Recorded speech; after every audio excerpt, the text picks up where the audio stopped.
Well, hello again and welcome to Times Square. Now, the most popular requests I get for these videos in terms of taking it on location are from expats who want me to go to Bensham or Forest Hall. So please bear with me today, guys, as we walk around New York. And I've got to say thank you so much. I asked for your questions last night from the game, didn't I? And we'll answer a few of those today. And I've got to say, you know, this video format, it's so clean in terms of the interaction. It's genuine. It's positive. And it sparks, you know, some good debate. I really enjoy what you guys put below the line. I can't say the same about Twitter, which is a little more poisonous. But anyway, here we go. Thank you again for your questions.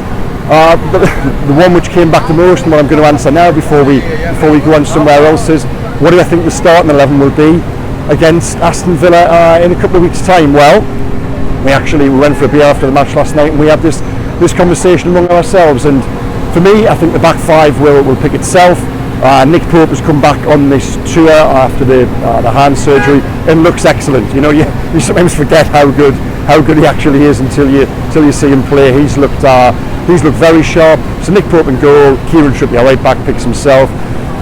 Sven Botman, Fabian Schär, and Dan Burn at left back. Now, the only concern there would be is that Fabian Schär currently has a slight hamstring injury. Now, we'll come on to that in terms of what it could mean for the transfer market, but as it stands, I think that would be the back five. Now, in the midfield, this is where it does get interesting, because I think Bruno Guimaraes starts 100%. I think Joe Linton will start alongside him to the left of that midfield. Now, who plays on the right? You might think it would automatically be Sandro Tonali, of course, £52 million signing, looked brilliant up at Rangers. But if I'm being honest, and I said this in the video a couple of days ago, the games out here against better opposition, where it's been super intense, these have been more than friendlies in that regard. I think it's been really worthwhile for Eddie Howe. I think Tonali looks like he might need a little bit of time to adapt, and to that end, I don't think you can ignore Elliot Anderson. He was tremendous last night, scored 2 goals. Eddie Howe told us that Elliot came back fitter than anybody else, and for me, I think it's Elliot who has played his way into the team. So the front three, again, the same rules apply for Anthony Gordon as they do to Elliot Anderson. Anthony Gordon and Elliot have looked by far the fittest and by far the sharpest among the Newcastle squad since we've been out here. He's got to start, you know, he's got that momentum of playing at the Euros, where he was player of the tournament. And I've said this before, haven't I? But you know, the cliche. He feels like a new signing. He feels like it's a new signing for Newcastle. I think Gordon will start on the left ahead of Harvey Barnes, who, like Tonali, you know, he's going to need a little bit of time to get up to speed with Eddie Howe's playbook, and to get up to speed with the intensity of things at Newcastle. So yeah, we'll just escape this guy. Not helpful. And then, yeah, through the middle now, this again's a big decision. We were debating it last night. Will it be Callum Wilson or will it be Alexander Isak?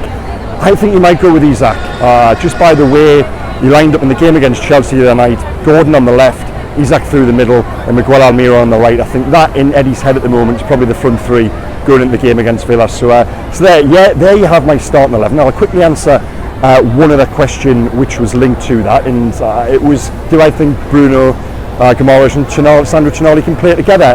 Going forward, absolutely. You know, they are two quality players and they'll feed off each other. I think they'll bounce off each other. We saw, didn't we, on Bruno's little body cam, the 1-2 he played with Sandro Tonali. So in time they will link up. I just don't think that's now. And during the this is the new backdrop, isn't it, guys? During the game against Aston Villa in the first half, I thought Villa, who were super intense, super physical, I thought they ran all over Bruno and Tonali. And I think for me, to answer the question, can they play it together? Yes, going forward. I wouldn't necessarily do it now right away.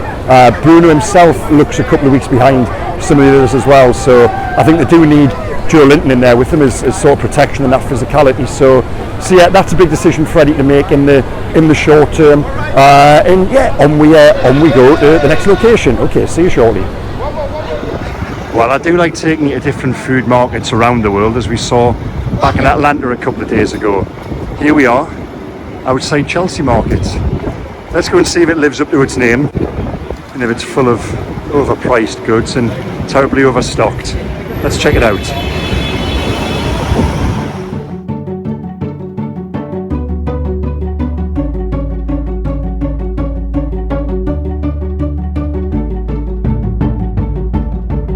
Right, okay, so I'm going to have a little wander up to Central Park, and thankfully the sun's gone in and the wind's come out, so it feels like all of a sudden New York is air conditioned, which is most welcome.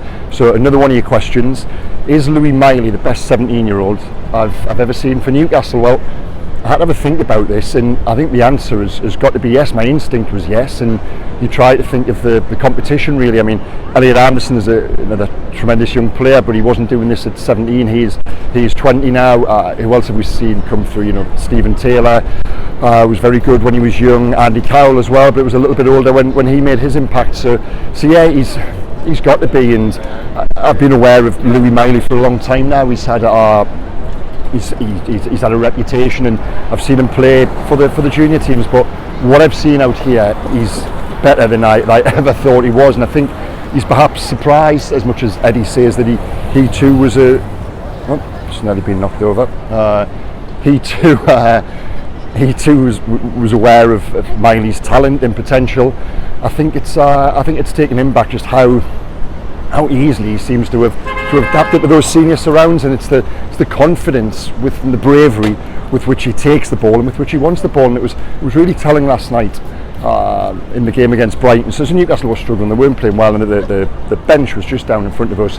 Eddie turned to the bench and shouted Louis, brought him down, had a chat with him, and yeah, he brought Louis Miley on to change the game, and he did straight away. Newcastle had more composure in midfield, and that little turn, that little pirouette he does before spraying the ball out wide for Murphy, I mean, that's just a sensational piece of skill, and the execution, the weight of the pass, just in a little I know that the clips doing the round on social media, that just captures everything about him, you know, poise, elegance, that ability to distribute the ball, the vision as well, the technique. So yeah, couldn't have been more impressed with him. And it leads on to another question, which was does Eddie have the confidence to start these young players? And obviously the inference being Miley. Well, I think he does. I don't think he will. I think he will be careful with him come the start of the season, but certainly he's gone from someone who would be training around the squad and just getting that exposure to someone who will be used from the bench to come on and change games. And for 17-year-olds to have that as an option, and we go back to the age, Eddie got it perfectly tonight when he said if you were just watching, you just sat there, you know, an American fan say, you would never know he was a 17-year-old boy. He doesn't look it for starters because of the size of him, and he certainly doesn't play like a teenager. So an answer to the question, is Louis Miley the best 17-year-old I've seen for Newcastle? Yes. Well, here we are in Central Park with Trump Tower over my shoulder there, and on the subject of bad leaders, I'm actually looking for the pigeon lady from Home Alone 2 to ask why she played 2 false tens at Sheffield United that night. Anyway, I'm going to have a little stroll up towards the Dakota building, actually, where of course John Lennon was killed. Now, I do love visiting these sites wherever I am in the world. I think it's the journalist in me to know that you stood somewhere where, you know, at one point in time that was the centre of the news coverage around the world. I just find that fascinating. I remember being in LA with my girlfriend about 10-15 years ago, and I bought a map of murder. Yeah, she thought it was weird, but she did marry me, and we're still married. So there you go. And visited all of the grisly sites around LA. There's not much more to do in LA, to be honest with you. A bit of an underwhelming place, which is unlike New York, the greatest city on earth. Although saying that, Central Park's no Gosforth Park, is it? Next question. Yeah, it's one about FFP. And supporters, well, you guys are asking now. St Max has been sold. What is the impact on Newcastle's budget? Well, this is really interesting because I didn't necessarily know this, and since we've been out here, you know, a lot of the Newcastle hierarchy are here, and we've had various chats, and just off the record, just explaining, you know, what it does mean. And the key word is Newcastle were stuck. Without selling the player, they were almost locked in terms of what they could spend. Now, selling a player from an FFP perspective is actually worth more to you than the cost of buying a player, if you know what I mean. So for example, selling St Max for 25 to 30 million is worth more than the 38 million pound it costs to bring in Harvey Barnes. And the reason for that is you're getting the transfer fee, and you're also taking a player off the books in terms of the amortisation. Now, do I fully understand that? Probably not, but the key point is, without getting too bogged down in numbers, what it means is Newcastle have now got more wiggle room than they had previously. Now, can they go and spend another £100 million? No, I don't think they can, but certainly I think there's scope there to bring in one or two at decent prices. And the question being asked is, what do I think they will do? Well, Tino Livramento, the pursuit of the Southampton defender is ongoing. I think that is one which probably will happen, given I know there is that determination to bring him in. Now, supporters are asking why aren't they targeting a left back, and I think they've looked at the left back position, and yes, long term going forward, they do need a different type of left back. But I think that's one for down the line in terms of a real big investment. But for now, they probably do need cover for Kieran Trippier. He played every game last season, and you can't expect to do that this year at 32. So right back, and also the interesting one now is, and this is a target anyway, but it might change in terms of what they want to do, is right-sided centre half. Now, Fabian Shaw was another one who barely missed a minute last season. He, of course, mentioned there before, didn't he? He's got that slight hamstring concern. So I would expect Newcastle to bring in two more, and that would be a right back and a right-sided centre half. So there you go. Another question which has been asked of me: what's been the favourite moment of my time in the States? This now. Stood outside the Plaza Hotel, just off Central Park, scene of Home Alone 2. Yeah, magnificent. Anyway, I must dash now. I've just ordered a limousine and, quote, a lovely cheese pizza. Kids, stand back a little bit. Guys, a VAR. You're playing nice. You're playing too nice. There it is. Oh! Oh, you're a nice. You're too nice. You're too nice. You're in the gym this morning, really? 1, 2, 3, 4, 5. You kicked me in the head. There's one with this side before that. Yeah, you need to go that side. Start stretching a bit more. 5. This one. Final 3. Go that side. 3. Let's go. Let's go. You're representing. Yeah, I know. Let's go. That's one. Get you up. Play off. Final. Let's go. Come on. No head. No head. 1. Lose the 10 press up. There. Lose the 10 press up. There. Oh, there's 2. There. There we go. 10. 10. 10 press up. That should be 5 each. 1, 2, 3, 4, 5, 6. There you go. You're good. Right, guys. Well, here we are, Grand Central Station, and up above, the Chrysler Building. I love this place. Let's go and have a look inside. If anyone has ever been before, that oyster bar downstairs is tremendous. Okay, let's go and check it out. Here it is. Closed. Wonderful. Well, the last leg of our little tour, and here we are inside the main terminal of Grand Central Station. Let's just have a little sweep around, and I'm going to answer the final question which you guys put to me, and it feels an appropriate one to close with, and that is, what do I expect Newcastle United to achieve this season? What are my predictions going into the new campaign? Well, what do I think they have to do? Now, I'm answering my own question here. For me, I think the absolute priority is to qualify again for the Champions League. Now, again, amongst ourselves out here, myself and a few journalists had the discussion, what would be better for Newcastle, to win a trophy this season and finish outside the Champions League places, or the flip of that, the opposite. Now, for me, I just think once you're in the Champions League, I think you've got to stay there.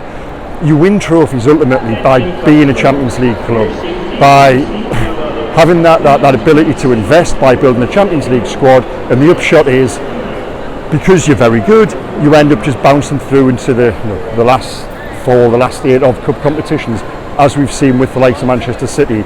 Now, the flip argument is, and this is one I understand, is that would you not prefer the club to win a trophy now when it isn't about money? Because right now, for me, what Eddie Howe has achieved, it isn't really about, it's not a super pumped up club built entirely on Saudi money. It's not, what Eddie has achieved has been through through diligent coaching, yes, smart recruitment, but there's still that element of romance attached to the story right now. And to that end, the sooner they win the trophy, well, if they ever win a trophy, we're taking that for granted, but why would you give up on that? But so it's two different arguments really. It's sort of the cold hard economics of what I think they have to achieve in terms of maintaining that journey, and that other side of things where of course you would love to see them win that first trophy. Now what do I think they'll do, to go back to the question of course? I think they'll find it hard to finish in the top four. I think they've got the best possible chance with the manager they have.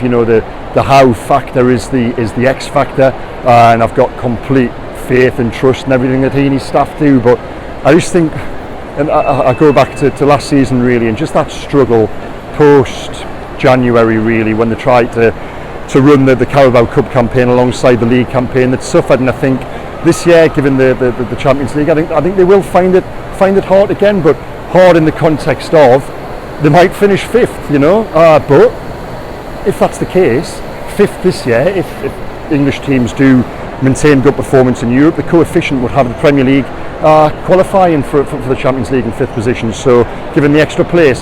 So that is my prediction. If I'm being totally honest, I think they'll finish around fifth, and you've just got to hope that would be enough to get them into the Champions League. In terms of how they'll perform in the Champions League, I think they'll get out the group stage. I really do. I was out in Milan for that semi-final between the two Italian clubs, and I honestly think Newcastle is better than both of those, and they made the last four. So yeah, I think they'll get out the group. And those nights at St James's over, two-legged ties, given again, the Eddie factor, you would back them to give anyone a game. So I think they'll get to the last eight at least of the Champions League. The domestic cup competitions, again, I think they probably will get to the last eight of both, but it might not be as easy if you are playing. If they are having to shuffle and play weaker teams, shall we say, as we've seen out here with the game last night against Brighton. When you do change up the 11 entirely, that depth just isn't there yet, and that is understandable because the journey has been accelerated quicker than they ever thought. So yeah, there you go. The domestic cup competitions, we'll just see how they go in those. But quarterfinals of the Champions League, fifth in the Premier League, but that would be enough to qualify for the Champions League. There you have it, guys. I've got to jump on a train now. I'm actually cutting it quite fine to get out to JFK. Thank you so much for watching. Really appreciated the feedback. It's been a great trip. And as I said before, the feedback you guys give, it really does feel genuine. There's debate there, and it's been great fun. I'll see you back in the UK next week. Take care. Hit like, subscribe if you've got this far on the videos, and I will see you again soon. Bye bye.